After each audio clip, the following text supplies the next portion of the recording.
So we'll begin our fireside chat now. Should we say a rainy evening chat with Mr. Nitin Gadkari, Union Minister for Road Transport and Highways. In a conversation with him will be Business Standard Executive Editor, Ms. Nivedita Mukherjee. Over to you, Nivedita. Thank you, Venu. A very warm welcome to you, Mr. Gadkari. It must have been a long day. We'll come to the topic and EV, highways to the green growth. What is the relationship really right now between highway and green growth? Green highway is a new alignment. Actually, the existing highway, when we increase the width of the highway from 2 lane to 4 lane, 4 lane to 6 lane, 6 lane to 8 lane, but now the green highway is just like Mumbai-Delhi highway. As previously there was no road. Now we are making this highway as a green highway. That is the first thing we will call it. Second important thing is which the green world means that we want to make this highway we want to make green revolution. Just I am telling you that particularly in Delhi UR2 ring road, we have just used 25 to 30 lakh ton of municipal garbage of Delhi from Ghazipur in road construction. Then we have already used 25 to 30 lakhs ton of garbage in Ahmedabad Dolero Expressway. Second thing, now we are starting for making crash barrier. It is actually in the steel. In place of that, we are making from bamboo now, and successfully it is certified. And we are encouraging. Just I met with the minister from Northeast, and he was telling me that now we have started the industry for making crash barrier in bamboo. Then also we are trying to use bio-bitumen from rice straw, popular known as Perli. We have already successful experiments. The other important thing is we are in the fuel also. We are encouraging ethanol, methanol, biodiesel, bio-LNG, bio-CNG, electric.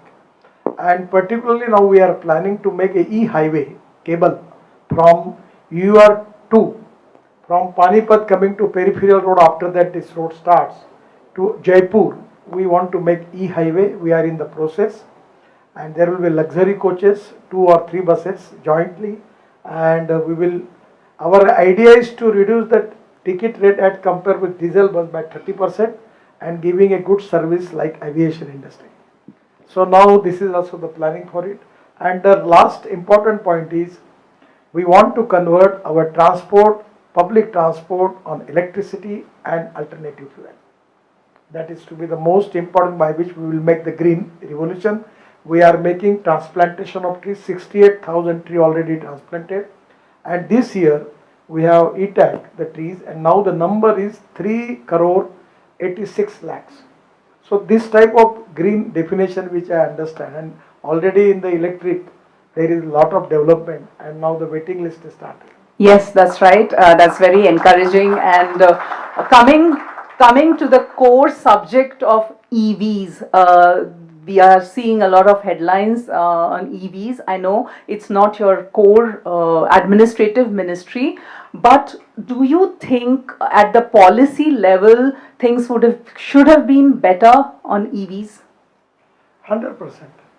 Actually, I am telling you, presently, potential of EV market as far as the Niti Aayog statistic, potential of EV market in India is rupees 16 lakh crore by 2030. Now at the same time we are expecting export more. Now you just understand our automobile industry's number was number 4. But just 1 month before we surpassed Japan, and our number is now number 3rd. The first number is China, second is USA, and third is India. So India is 3rd number, and now within 5 years my dream is and my mission is to make Indian automobile industry at least of 15 lakh crore. All the important reputed automobile brands available in India, and I feel that there will be huge export. Actually in our two-wheeler industry, just like Bajaj, TVS and Hero, they have already exported 50% of their production. And even like big company like Suzuki, Mercedes, Toyota, they are also started export from here. We have a big potential for electric buses. I feel that within 5 years, our 60% buses will convert into electricity. Right now, only 1% have been. Yes, So, but there is a huge demand now, and that is exactly the field where the big potential is there. does that include private buses? 100%. Actually, I am insisting because as a transport minister, I always impressed by the model London Transport. There are 9 operators, and bus belongs to operator with a public-private investment. Driver belongs to corporation, and conductor belongs to corporation, and driver belongs to also somewhere in corporation or somewhere is from the private sector. And there is a card system, and already camera is there. So in Indian situation, our problem is that is diesel is a big problem. I don't want to make any comments on it. You know that what is happening to the diesel. And other is about ticket. Now there will be a cameras by which you can use your card at the time when you enter into the bus, either time when you leave the bus. So that can be a electronic system by which we can reduce the losses. And on the basis of that, I suggesting the manufacturer to make the buses on that design. And I feel that then it will be 100% possible that our state transport will be in profit. Coming to the target of 2030, aren't the numbers too lofty? What are the challenges on the way, and do you think those targets will be achieved? Actually, I'm only taking reference from Niti Aayog. The EV market in India 16 lakh crore by 2030. Manufacturing and EV charging infrastructure, that will be investment of 14 lakh crore. Record sales in March 2023 is 1,30,000 units. 27.56 lakhs electric vehicles registered in India. Record growth of 155% in charging infrastructure. 30% EV penetration target, saving 1 lakh crore of crude oil import. That is very important. It is going to reduce pollution at the same time. India EV market is expected to grow to 1 crore unit of annual sales and create 5 crore direct and indirect job by 2030. Yeah. This is to be a good picture, and I feel that at the same time we are working on flex fuel.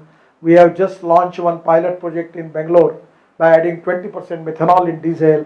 Now Ashok Leyland and Tata has also got their buses and truck IC engine where we can use hydrogen. So there are lot of development is going on, and I feel that it is going to be a alternative fuel, will be a great source for the country. The policy is import substitute, cost effective, pollution free and indigenous. So before you arrived today, we had 2 panel discussions where industry representatives were there. So they said they are bullish about EVs. So that is a very positive thing. But they also raised many concerns. So do you think there are challenges on the way, and how can policy resolve it? Actually, we have just finalized EV safety standards. This is very important because of lot of cases there was the burning problem was there. So because of this, AIS 156 and AIS 038, these standards to minimize fire incidents. This is to be of world standard, international standard. We accept that, and this is very important. The life cycle of cost of lithium is now coming to $115 per kilowatt per hour. Previously it was $150. I am expecting that in due course of time it will come to $100. Then the price of petrol vehicle and electric vehicle will be the same. So we are waiting for that. Is that the geo moment for EVs? Actually, frankly speaking, this is the starting now. And every time, in anywhere in any starting time, when you start any new technology, new products, some teething trouble are there. I feel that in due course of time we will resolve the problem. And now people have faith on it. Once upon a time in this hotel when I was coming to the conference, the people asking me how it is going to charge. Lot of questions. No one is asking me. So my confidence, and I feel that in due course of time, the problems will be solved. People will be have no problem, no reservation with the EV vehicle. Even the flex engine we are going to launch today. I have a meeting with the Brazilian member of parliament coming to my office. We have a long discussion. We are now working on flex engine, and that is also very important. We are working on all alternative. When is that expected, that flex engine? Actually, in August, the Toyota is going to launch their flex engine vehicles. Okay. And you remember that Camry? Yes. So just like that, in place of petrol, we will use 100% bioethanol. Petrol rate is 120, ethanol is 60 rupees. So that 60 rupees ethanol, that will 40% of the electric power we will get it from that. So it will be free of charge. So average petrol rate as compared with the average will come to 15 rupees per liter. And the EV, particularly the electric, will be less than 6 to 7 rupees per kilometer. So naturally I feel that it is going to be a great boost for Indian automobile industry for accepting EV and other alternatives. Mr. Gadkari, what are your thoughts on subsidy? Firstly, the subject is not concerned with my ministry. No, I know, as a heavy minister. industries Yes, ministry. yes, I'm aware, yeah. And today it is a policy decision with the permission of finance minister. I have a discussion with the finance minister and other people, but it is not under coming my purview. But otherwise, in sync with what other countries are doing globally, are we offering the right kind of subsidy, or is it being given the right way? If the manufacturing number is increased, my honest opinion is that we don't need subsidy. Okay. But still, government is supporting, and after that, it is with the finance minister to take the decision about it. Do you think Tesla will be a turning point for EV revolution in India, or do you think domestic manufacturing? EV revolution in India is already started. All are welcome, and I am coming with the electric car. You just see what Yes. type of quality is. Now Indian manufacturer also making good quality of electric cars, and I have a really good experience about it. At the same time, if Tesla want to come, they are welcome. We don't have any problem. We will support them. Have they had a discussion with you also, the Tesla top team? Many times we have discussed the issue. Actually, at the visit of Prime Minister also, there is an interaction. I am feeling that in due course of time, Tesla will come to India, because India has got a huge domestic market, and that will be a win-win situation for both. Coming to your personal choice that you use a hydrogen car, and you were one of the first to use, are there other cabinet colleagues who do the same, use electric vehicles, or what is the adoption like within the government? I am telling you that I am very much against to petrol and diesel, so fossil fuel.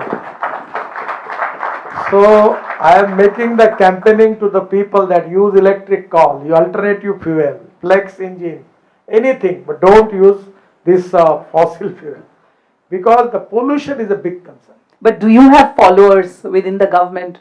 Many 2-3 ministers are now using electric car, and now government has lot of department has taken a decision that now 15-year life of government car, now it is mandatory for all the department to scrap it.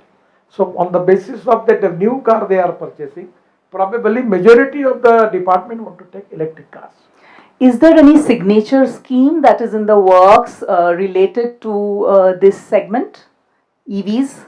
Signature scheme, I don't know. Okay, all right. And do you have any message for the industry? My message to industry is Indian potential for e-vehicle is tremendous. It is beyond imagination. And it is domestic point of view, there is a tremendous potential. At the same time, export potential is also big. And when you will cross the number, it will reduce the cost. We will be more competitive. And I am not talking, but I am with my all information I am telling you. The cost of electric scooter, cost of electric auto rickshaw, cost of electric car and cost of electric bus, and now we are starting electric truck also. My feeling is we are lowest in the world, and a quality point of view, we are very much good quality we have. On the basis of that, for the futuristic plan, there is a huge potential for e-vehicle in the world, and we will be the biggest exporter for that. This industry size is now presently 7.5 lakh crore. The industry is creating employment to 4.5 crore youth. This is the industry which is giving maximum GST to the state and central government, and this is the industry which contributes in our GDP growth maximum. So I feel that after e-vehicle, again it will be multiply, and that is going to be a great boost for Indian economy. At the same time, our export will be increased and employment potential will be increased, and really this is to be the futuristic technology by which we are doing all these new vehicles. It really going to change the future of our country.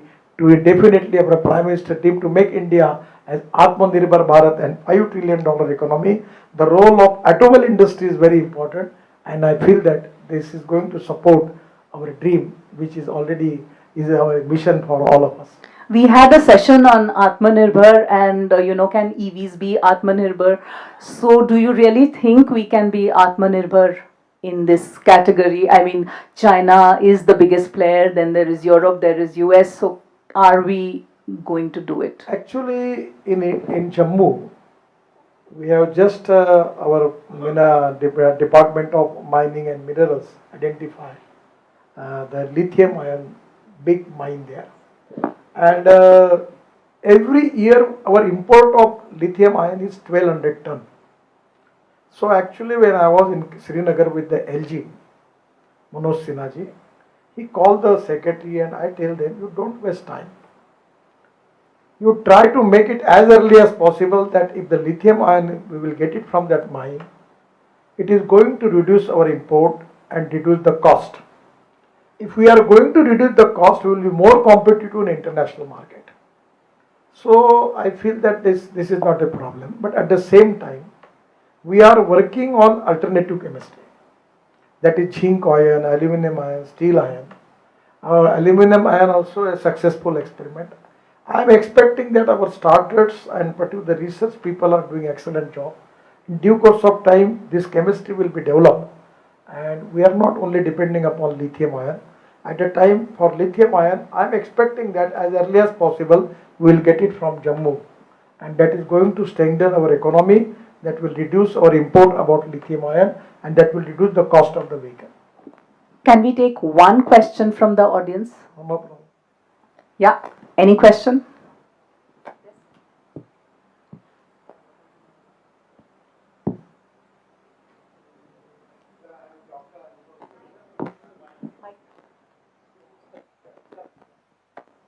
So good evening. I am Dr. Anupam Dev. I am from Hawkiwi. Hawkiwi is a retrofitment company. So we are retrofitting normal IC cars into electric, pure electric basically, which would come to the public at half the price or maybe less than half the price of a new car, sir. But we would like to request the government for some support, sir. Electric cars have a GST of 5%, the new cars, whereas our cars are being charged at 18%. So that we call upon the reduction of the GST taxes on the retrofitment, sir. Your demand is very important. Yes, sir, because see, half of the middle class will go for retrofitment. Your this proposal to the finance minister. Thank you so much. It is also good because two-wheelers, three-wheelers and car, if the poor and middle class people convert them, it can be really a good thing. And we have already passed all standards related with it, and we will support it.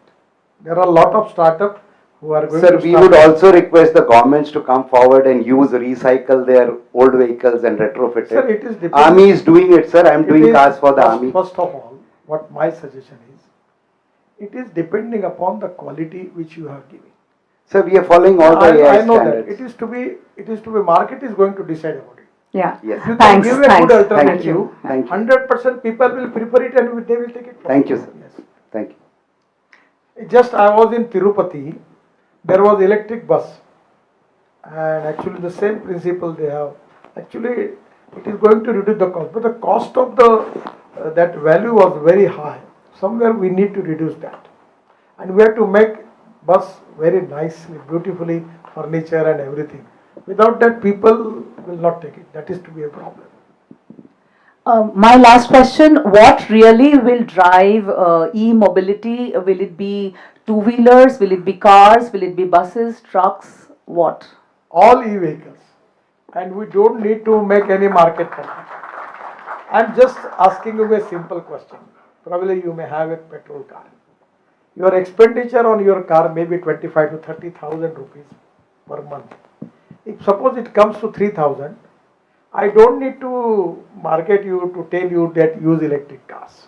Now the people are understand. Only problem is that as compared with the petrol car, scooter, auto rickshaw, the electric cost is high. But within due course of time, it will be same like petrol car, and there is a lot of saving. At the same time, there is no pollution. So people are going to take it. Now you don't need to add people. Now there are 400 startups. They are making electric vehicles, electric scooters, and everyone is booked. They are getting good orders. Some of the people making e-cart. I am telling you the example of e-rickshaw. When I started it and talking about it, there was 1 crore people who driving e-rickshaw. I fight the case up to the Supreme Court, and today I am happy that 1 crore people, you never see this cycle rickshaw on the road. Totally it is a transformation, it is change. So I feel that the people know, they understand what is the benefit, and they will, by natural course, they will take the decision, and it is going to be a big market for the country. Thank you so much, Mr. Thank you. Gadkari. It was a pleasure. Thank you. Thank you very much.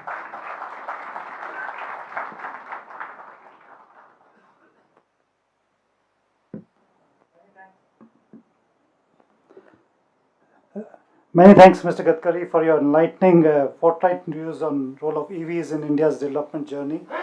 Today we learned a new thing on green revolution. We always thought it was about agriculture and agriculture productivity, but you gave it a completely new context. Many thanks for that.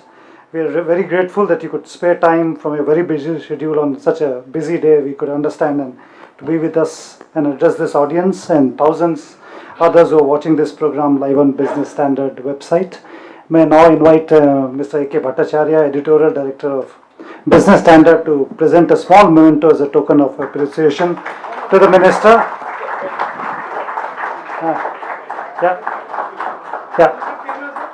Many thanks for being here and sparing time.